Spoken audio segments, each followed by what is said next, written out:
Good morning, students. Today we are going to learn appreciation of a poem. In my previous lecture, I have discussed with you the poem. The name of poem was A Teenager's Prayer.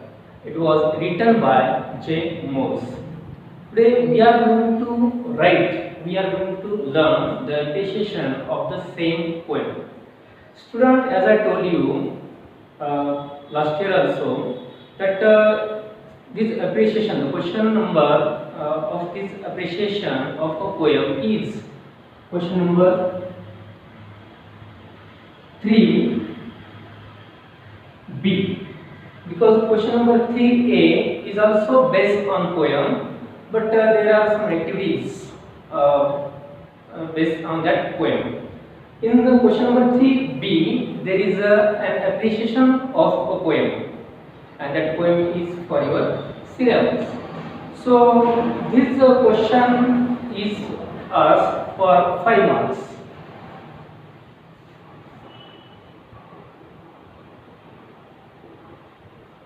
So let us give title.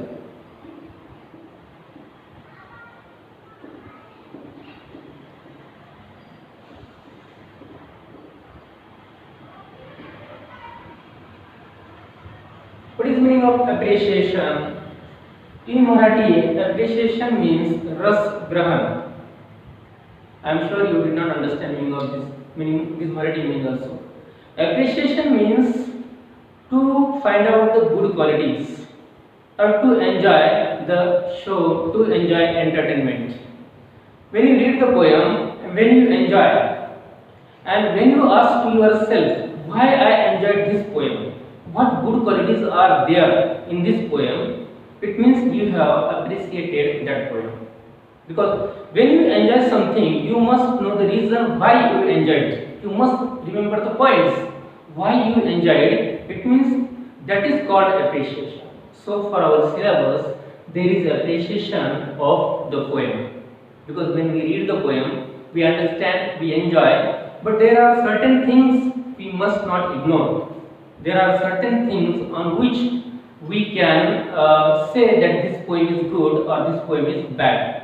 And let me tell you, student, that for our syllabus in 10th standard, all the poems are very nice. They are very specially selected by special people, and definitely we will enjoy all the poems. In my previous lecture, I have explained that poem. So let us move to our point, appreciation of the poem. For your syllabus, there are 5 points and they must be discussed. They are very easy. What are the 5 points on which we appreciate the poem? Point number 1. Name of the poet. Simple. First point is that name of the poet. Means in the exam, you have to write the name of the poet. Second thing, you do not need to remember the name of poet, because it will be given in the question paper only, because there will be title and then there will be name of poet and then there will be poem. So you don't remember that name of poet, etc. Student, pardon me for mismatching this number. Actually this number comes second. The first one is title.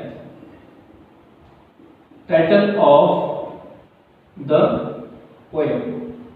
Remember that title of the poem will be given in the question paper. Then you have to see carefully what is the title. Be careful while writing its spelling, punctuation marks, capital letter, small letter, etc. And take that title as it is and put in front of this title of the poem. So for this point, you will get half mark.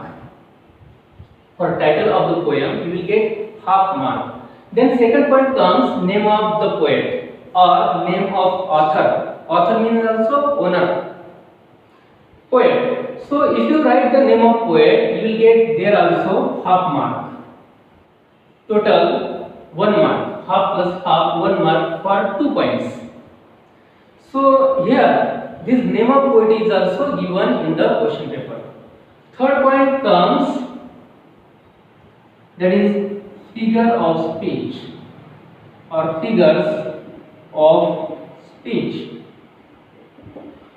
Now, as I told you, I have taught you what are the figures of speech. There are almost 29 figures of speech, but at least some important figures of speech you must remember. If you take any poem, you will find those 5 to 6 figures of speech compulsory in that poem.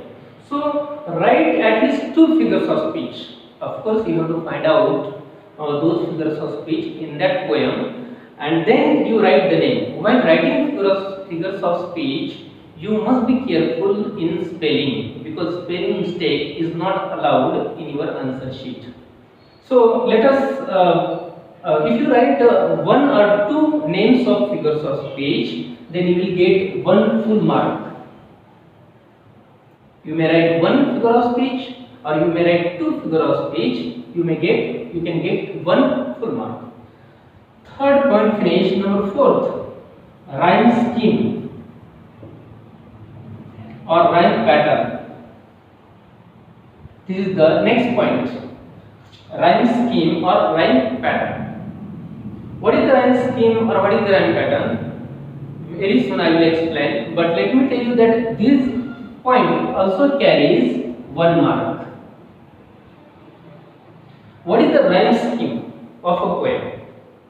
Remember that when you want to find out the rhyme scheme or rhyme pattern of the poem, then you must be able to find out whether there are stanzas or not. Because in some poem there are no stanzas. In some poem there are words, they are not matching with other words in the sound, in the rhyming pattern. So such words, such poem is called free verse.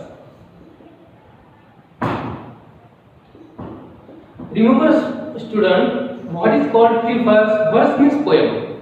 When a poem does not have rhyming pattern, when the poem's words does not match in the sense of sound, then that poem is called free verse. Also, it doesn't have stanzas. It is written like a text. It is written like a story or essay. And so such poem is called free verse, or it has another name, blank verse. Then remember, when there are no rhyming words, when there is no rhyming pattern, then what will you write here in this poem? Because this poem carries 1 mark. Don't be afraid. You just write free verse. If the poem does not have a rhyming pattern, then write there free verse. That will do, you will get 1 mark. But please do not leave this place blank. And if you have rhyming pattern in the poem, then let us see how to find out the rhyming pattern. Now student, I have this poem that I have explained yesterday.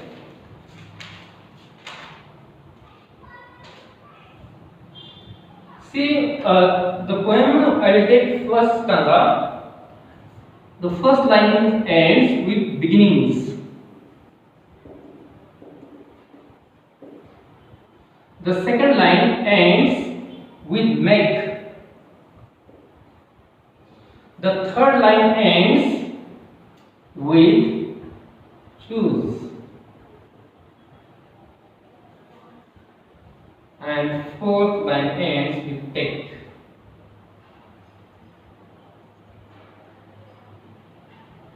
One stanza finish. Because remember, when we want to find out rhyme scheme, then first thing we must concentrate on the stanza. Then you can select first stanza, second stanza or third stanza. But you must mention here which stanza's rhyming pattern you have found out. Sometimes all stanzas rhyming pattern is same. But sometimes they are not same. Then you have to select one stanza and then write its rhyming pattern here, and in bracket write which stanza number you have selected. It may be stanza number 1, stanza number 3 or stanza number 5. So for our example, I have selected stanza number 1. And why I have written only last words? Because our rhyme scheme is interested in last words only, not previous words or not the length of the lines. So let us see what are the last words here. This is the beginnings. The. Again, I have selected last word, and again I have selected last sound, not letter. This is a yes letter. So simply anybody can say this is a s, but the sound is here z. Beginnings. It is not beginnings. It is a beginnings. So z is there. So what I have done? Last words, last sound. I have selected z. Then second line make k. The word ends with k sound. Now the letter is E, but we are not interested in letters. We are interested here in sound. Remember, what we say is sound, and what we write, that is a spelling or letter. Remember. So here also this word ends with k. So make k. Then again third line, last word is choose. Z. Choose.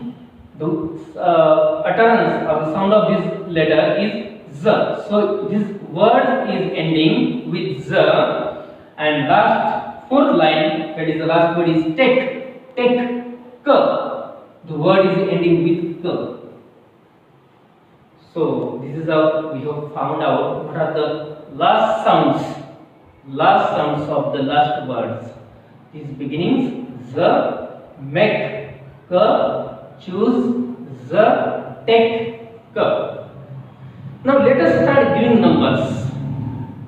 And when we want to give numbers, we can select 1, 2, 3, 4, or we can select ABC. There is a tradition to select ABC. So let us go by that. Then when you have first line and whatever you have sound, just give number A, because in ABCD also first comes A. That is why I have written here A. Now definitely if the sound changes, then there will come B. And if the sound does not change, then A will remain the same. Because remember that when there is a Z sound, we have told that Z means A. Here remember, Z means what? A. Now this is Z, this is K. It is not matching, it is a mismatch. Z does not match with K. If it was here Z, if this sound was also Z and this was also Z, it means these two words were matching. And we might have written here A. Because for this Z, we have written A. And for this Z also, we can write A. But this sound is ending with K, not with Z. Again, it means this one is A and this is different one. So let us give B. After A comes B. So I have written here B. Let us move ahead. Z. Does it match with here? No. This Z does match with here? Yes, it matches. It means this Z and this Z both are matching. Now let us say what is Z is called here? A. It means this Z is also called A. And last word is make and sound is K. K is matching here. Z, no, it is not matching. Is it matching here? Yes, it is matching here. Then what is the number of B? Then let us give the same number here, B. And now student, we can say the rhyming pattern of this stanza is A, B, A, B. While writing in this question, you will write small letters A, B, A, B. But you have to be very careful while writing. No overwriting is allowed here. You must be very careful because you are getting for these 4 letters whole 1 mark. So you must be very careful while writing these letters. So student, this is how we have found out the rhyming pattern, and this way you can do it. And if you want to find another stanza, second stanza or third stanza, then again this number will change. Don't continue with this. Again you can start with A, B, A, whatever comes, again you can start with A. Don't continue with B, C, D, etc. Don't do it. Because we have finished first stanza, then first question we have finished, then when we want to start second stanza rhyming pattern, you can begin with fresh starting A, B, C, B, etc. whatever it is. So we have learned this also in last year. So let us go ahead. Start. Then point number 5, and this is the last point. Point number 5 is called theme or central idea.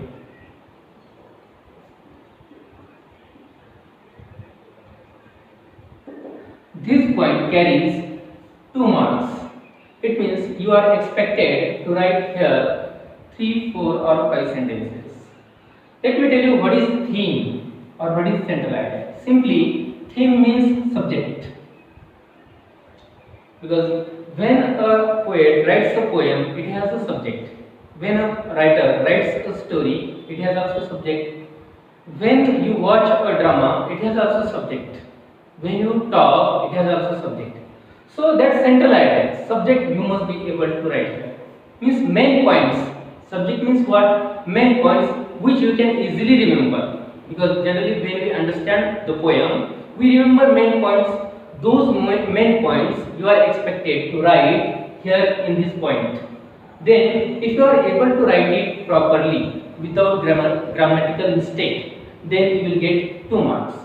While writing, you must be very careful about punctuation marks, grammar, and also your capital small letters, and then you will get 2 marks here. So remember student, this 1 half plus half 1 mark, plus 1 2, plus 1 3, and plus 2 5 marks. This is the way you will get 5 marks. And so question number 3B, that is appreciation of the poem, this question carries 5 marks. And here we have understood how to solve the question.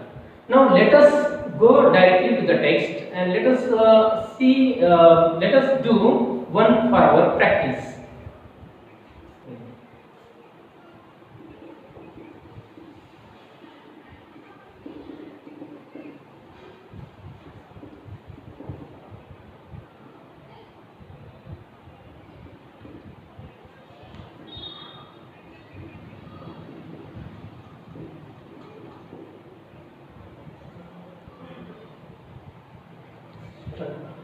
Appreciation of the poem.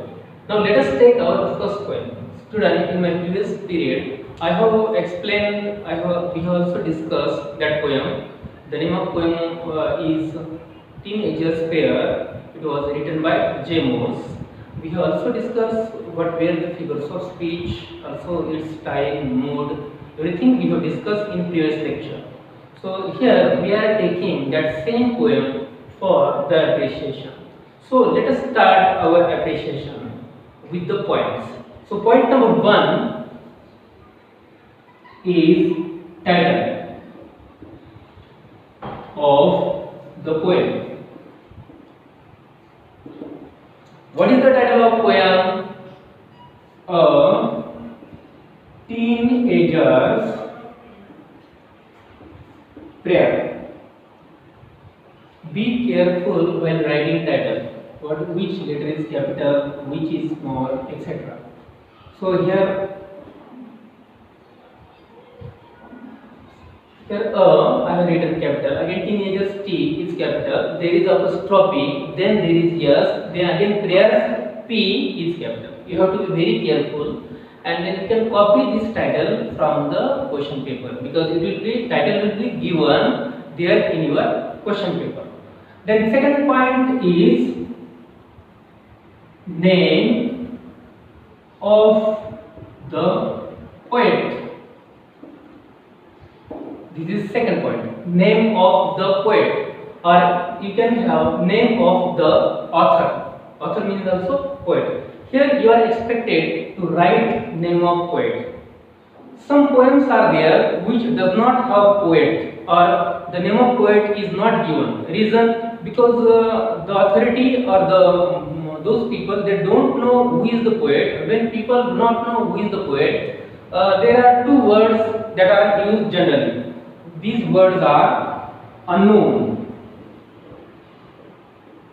When poet's name is not known, जेव्हा पोएटचं नावच माहित नसतं, poem कुणी लिहिली हे माहित नाही, तेव्हा unknown लिहितात. किंवा त्याच्यासाठी दुसरं नाव आहे anonymous.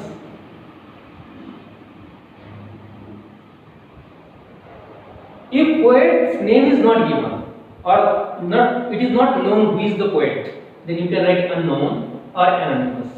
And if you know the name of poet, then you can write the same name here. And what is the name of poet? That poet has written this poem, A Teenager's Prayer. The name of poet is J. Morse. Again, do not make spelling mistakes. J is capital, then dot is there, Morse, M capital. Then this point we have finished. Third comes, that is figures of speech. Figures of speech. It is a poetic device. Figures of speech. तुम्हाला आठवत असेल की मी 17 ते 18 figures of speech तुम्हाला शिकवले आणि poem वाचल्याच्या नंतर त्यात 2-4 तरी फिगर्स ऑफ स्पीच एका पोएम मध्ये असतातच. When I was discussing this poem yesterday, that time I have told you 4 figures of speech. That was alliteration, antithesis, then metaphor, and last one was apostrophe. So you can write any 2 of them. So let us write alliteration and that next one metaphor. Again alliteration A capital and comma is there because I want to write next name of figure of speech. So metaphor M capital. Again this point we have finished. Next point comes, that is point number 4, rhyme scheme.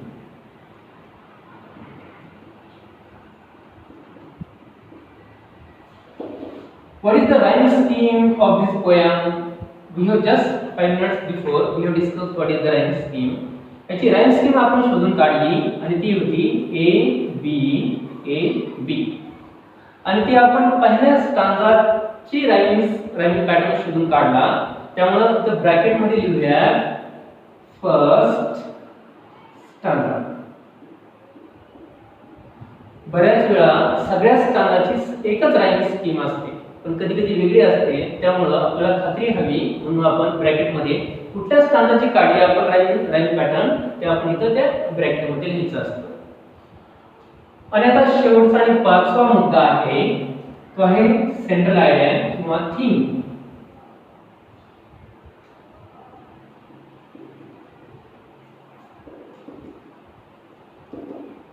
As I told you, there may be what is theme? Theme means subject. And when you read the poem, you find subject may differ from person to person because your point of view is different, my point of view is different. So it is not necessary that whatever I have found the subject, the same subject should be found by you because my subject, whatever I have found, may be different. And your subject may be different, but that must be reliable, that must be proper. So what I have found here subject, my subject is that there is a teenager and teenager is requesting to God. That teenager has 3 requests. The first request is, please help me, guide me when I take decision. Second one, please give me proper understanding, proper sense, so that I can check the world, so that I can see the world properly. Give me proper attitude. And third point is that God, please be with me, live with me, walk with me. I want your friendship, I want your company.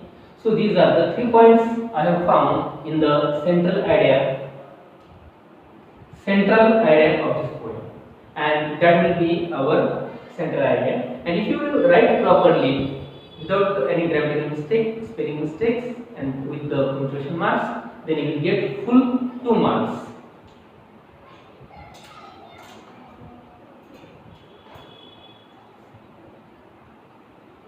Here the teenager has is requesting means praying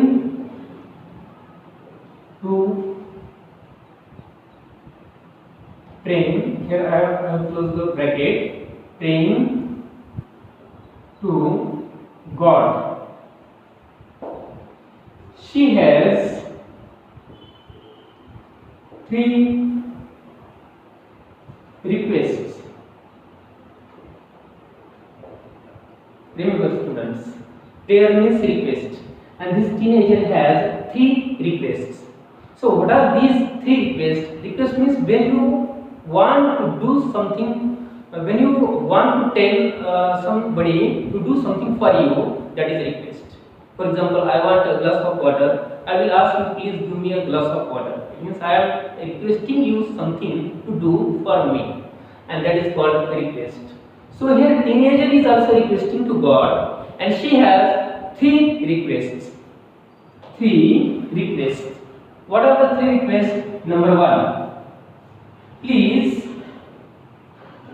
she is telling to God, please guide me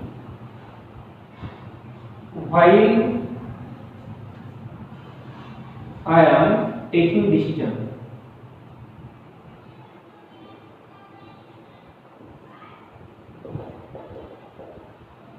This is the first request. Second, please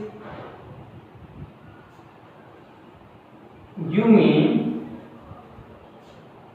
proper sense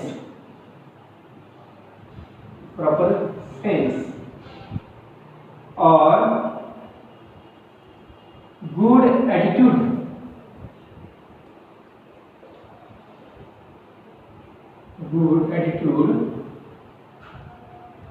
to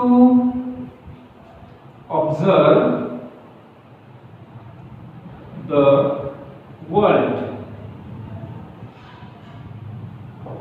And third request is,